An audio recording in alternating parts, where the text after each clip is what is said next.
오늘 우리에게 주시는 하나님의 말씀은 사무엘상 6장 1절부터 12절 말씀입니다. 여호와의 궤가 블레셋 사람들의 지방에 있은 지 7달이라. 블레셋 사람들이 제사장들과 복술자들을 불러서 이르되 우리가 여호와의 궤를 어떻게 할까?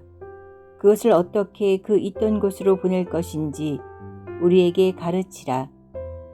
그들이 이르되 이스라엘 신의 궤를 보내려거든 거저 보내지 말고 그에게 속건제를 드려야 할지니라. 그리하면 병도 낫고 그의 손을 너희에게서 옮기지 아니하는 이유도 알리라 하니, 그들이 이르되 무엇으로 그에게 드릴 속건제를 삼을까 하니, 이르되 블레셋 사람의 방백의 수요대로 금독정 5과 금쥐 5마리라야 하리니 너희와 너희 통치자에게 내린 재앙이 같음이니라. 그러므로 너희는 너희의 독한 종기의 형상과 땅을 해롭게 하는 쥐의 형상을 만들어 이스라엘 신께 영광을 돌리라. 그가 혹 그의 손을 너희와 너희의 신들과 너희 땅에서 가볍게 하실까 하노라. 애굽인과 바로가 그들의 마음을 완악하게 한 것 같이 어찌하여 너희가 너희의 마음을 완악하게 하겠느냐. 그가 그들 중에서 재앙을 내린 후에 그들이 백성을 가게 함으로 백성이 떠나지 아니하였느냐. 그러므로 새 수레를 하나 만들고 멍에를 메어보지 아니한 젖나는 소 2마리를 끌어다가 소의 수레를 메우고 그 송아지들은 떼어 집으로 돌려보내고 여호와의 궤를 가져다가 수레에 싣고 속건제로 드릴 금으로 만든 물건들은 상자에 담아 궤 곁에 두고 그것을 보내어 가게 하고, 보고 있다가 만일 궤가 그 본 지역 길로 올라가서 벳세메스로 가면 이 큰 재앙은 그가 우리에게 내린 것이요, 그렇지 아니하면 우리를 친 것이 그의 손이 아니요 우연히 당한 것인 줄 알리라 하니라. 그 사람들이 그같이 하여 젖나는 소 2를 끌어다가 수레를 메우고 송아지들은 집에 가두고 여호와의 궤와 및 금쥐와 그들의 독종의 형상을 담은 상자를 수레 위에 실으니, 암소가 벳세메스 길로 바로 행하여 대로로 가며 갈대에 울고 좌우로 치우치지 아니하였고 블레셋 방백들은 벳세메스 경계선까지 따라가니라.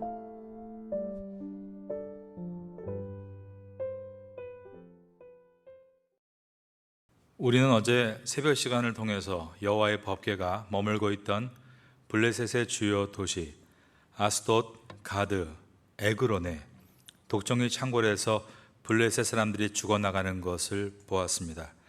그런데 오늘 본문 6장 1절을 보시면 블레셋 사람들은 그 법궤를 7개월 동안이나 가지고 있으려 했다라는 것입니다. 여호와의 궤가 블레셋 사람들의 지방에 있은 지 7달이라. 그 신기한 법궤를 보물이라고 생각하고 어떻게 해서든지 가지려고 하는 인간의 원초적 욕심을 보여주는 내용입니다. 과거의 애굽도 모세가 하나님의 백성들을 놓아달라고 할 때 10번째 재앙으로 전 국토가 초토화될 때까지 안 내놓은 이유는 그들을 종으로 쓰면서 얻었던 편리함을 놓고 쉽지 않았던 욕심 때문이었습니다. 블레셋 사람들도 그와 똑같이 법궤 때문에 수많은 재앙을 겪으면서도 그 법궤를 길들여서 자기들이 이용하려고 별별 수단을 강구하고 뜨거운 감자처럼 이손 저손 옮겨보았지만 결국 주요 도시들이 전염병으로 완전히 초토화되고 나서 법궤를 다시 이스라엘에게 보내기로 결정을 합니다. 여기서 우리가 알아야 될 것은 법궤는 하나님이 아닙니다. 그러나 하나님의 임재를 나타내는 상징입니다. 그 법궤를 이용하려는 생각은 인간이 하나님을 이용하려는 욕심을 보여주고 있습니다. 그런데 하나님은 결코 인간에게 이용당하지도 인간의 방향으로 끌려가지도 않으십니다.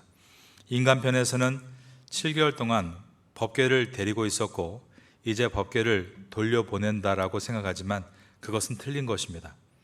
하나님은 하나님의 뜻 가운데 하나님의 필요를 위해서 블레셋에 머무셨고 하나님의 때가 되시니까 하나님이 그것을 떠나시는 것입니다.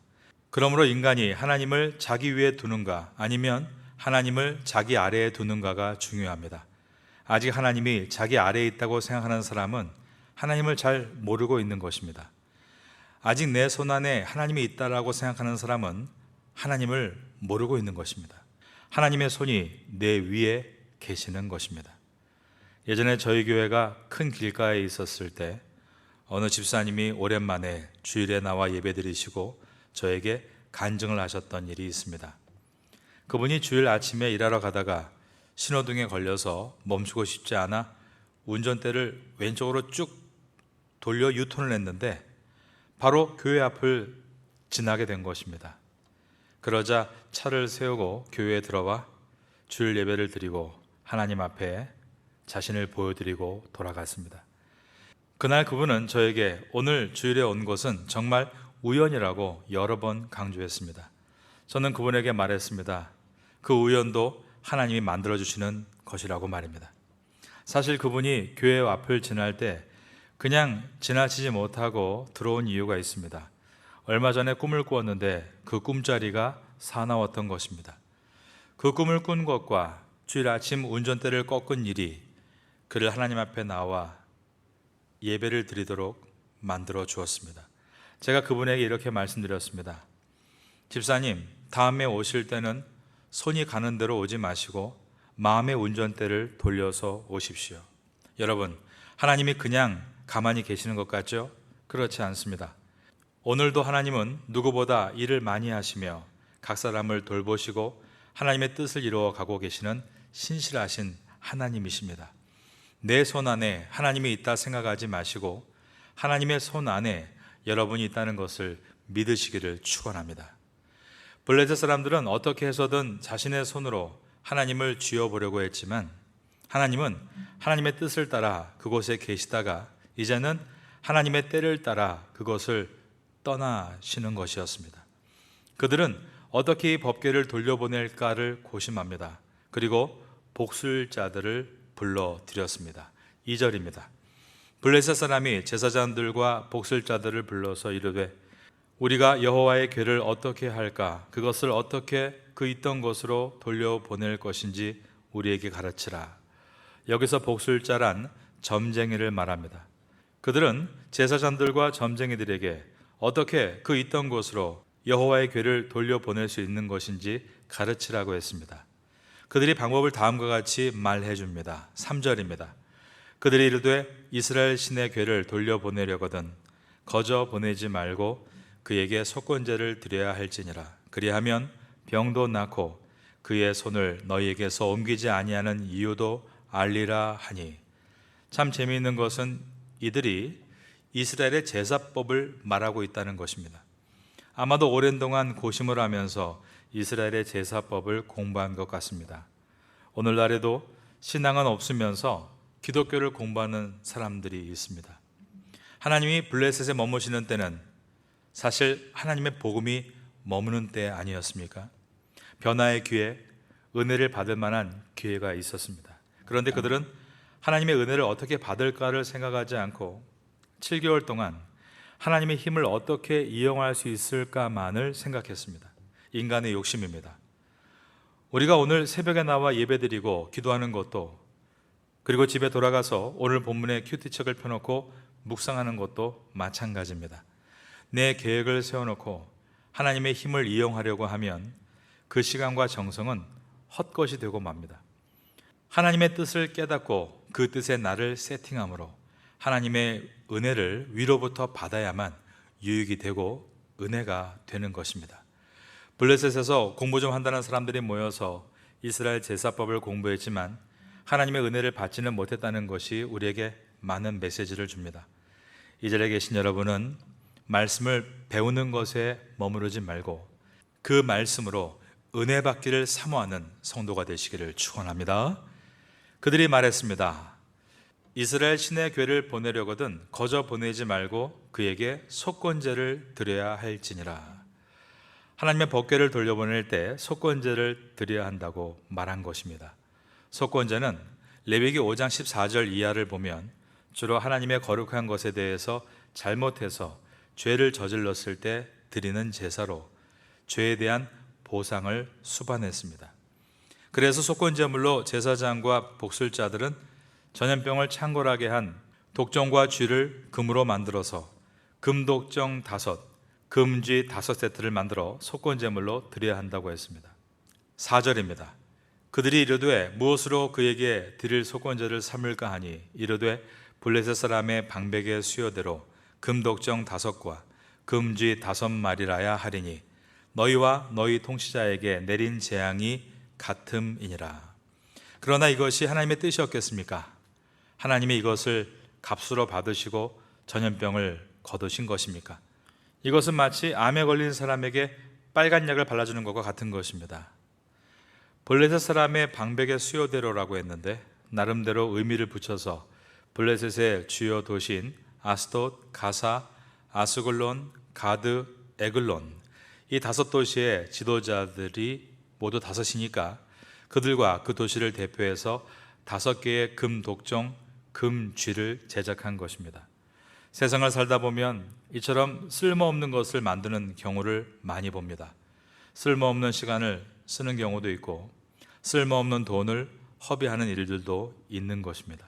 그들은 중동의 역사까지 줄줄줄 읊어줍니다. 6절입니다. 애굽인과 바로가 그들의 마음을 완악하게 한 것 같이 어찌하여 너희가 너희의 마음을 완악하게 하겠느냐.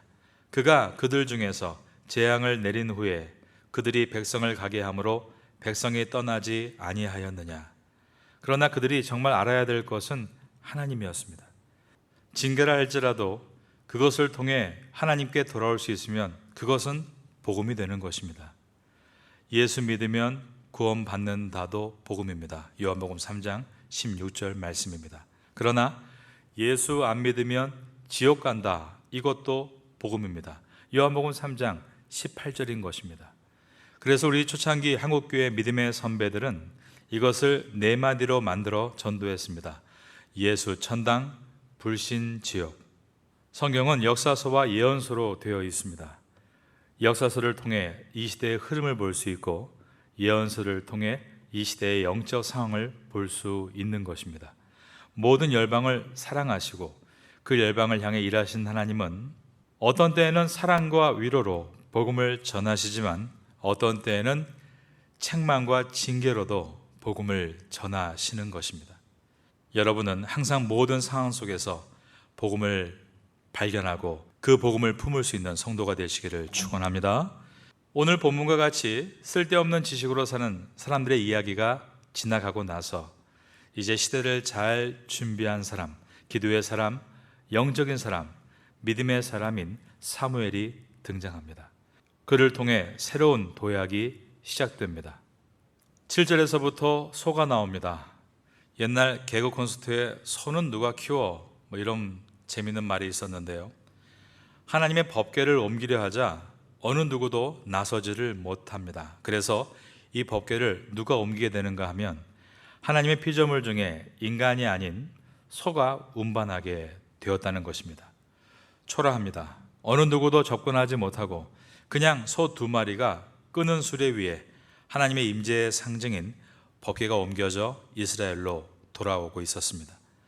이것은 화려하지 않고 초라해도 하나님은 하나님의 뜻을 이뤄 가신다라는 메시지입니다. 블레셋 사람들이 7개월 동안 법궤를 가지고 있던 이유는 욕심 때문이었습니다. 조금 더 연구해 보면 저 큰 힘을 어떻게 이용할 수 있지 않을까? 그러나 전 도시가 독종으로 초토화되자 할 수 없이 법궤를 돌려보내지만 돌려보내야 한다는 여론 뒤에는 다시 돌아오면 좋겠다는 욕심이 남아 있었습니다. 그들이 소를 준비한 것을 보면 알 수 있는데 젖나는 소 2마리를 준비한 것입니다. 여러분, 동물도 감정이 있습니다. 그래서 12절에 보면 소들이 울고 있습니다. 그러니까 블레셋 사람들은 이 소들이 둘이 함께 끌기 때문에 소머리가 붙지 않으면 절대로 이스라엘 진영으로 곧장 걸어가지 못하고 균형이 틀어질 것이라고 예상을 했습니다. 게다가 젖나는 소들을 준비했으니 새끼가 있는 우리로 다시 돌아올 것이라고 생각했습니다. 동물들은 회귀 본능이 있지 않습니까? 게다가 집에는 젖을 먹일 새끼 송아지들이 있는데 이 소들이 돌아갈 것이란 예상은 당연한 것입니다. 그런데 12절을 보면 그 소 2마리가 정확히 이스라엘의 베세메스라는 곳으로 들어간 것입니다. 12절입니다. 암소가 베세메스 길로 바로 행하여 대로로 가며 갈 때에 울고 좌우로 치우치지 아니하였고 블레셋 방배들은 베세메스 경계선까지 따라가니라. 하나님의 때에 하나님이 돌아가시는 것을 아무도 못 막은 것입니다. 하나님은 이 2 암소를 사용하셨습니다. 베세메스로 가는 2 암소입니다. 여러분, 혼자 하는 일은 작습니다. 작은 일은 혼자 할 수 있습니다. 그런데 하나님의 사명은 혼자 할 수 있는 작은 일이 아닙니다. 그래서 연합해야 합니다. 사탄은 우리의 연합이 깨지기를 바랍니다. 그러나 우리가 하나님 한 분을 함께 바라고 나가면 대열이 깨지지 않고 연합은 더 두터워지는 것입니다. 하나님은 함께 연합하여 주님의 사명을 이룰 수 있도록 또 다른 보혜사 성령을 보내주셨습니다.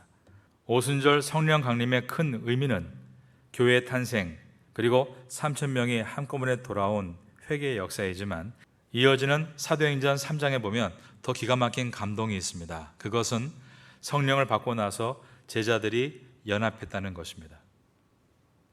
베드로와 요한이 연합하여 성전 문문에서 구걸하는 안진뱅이의 치유 사역을 함께 이루어냈습니다.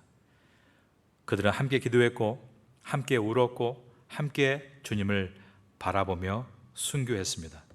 저희들도 하나님의 법궤를 메고 가는 베세메스로 가는 2 암소와 같이 주님께 쓰임받고 이 위대한 선교의 복음 앞에 나 혼자가 아닌 우리가 되어 연합함으로 대열을 잘 이루어 올 한 해 맡겨진 사명을 잘 감당할 수 있는 우리 모두가 되시기를 마지막으로 예수님의 이름으로 축원합니다.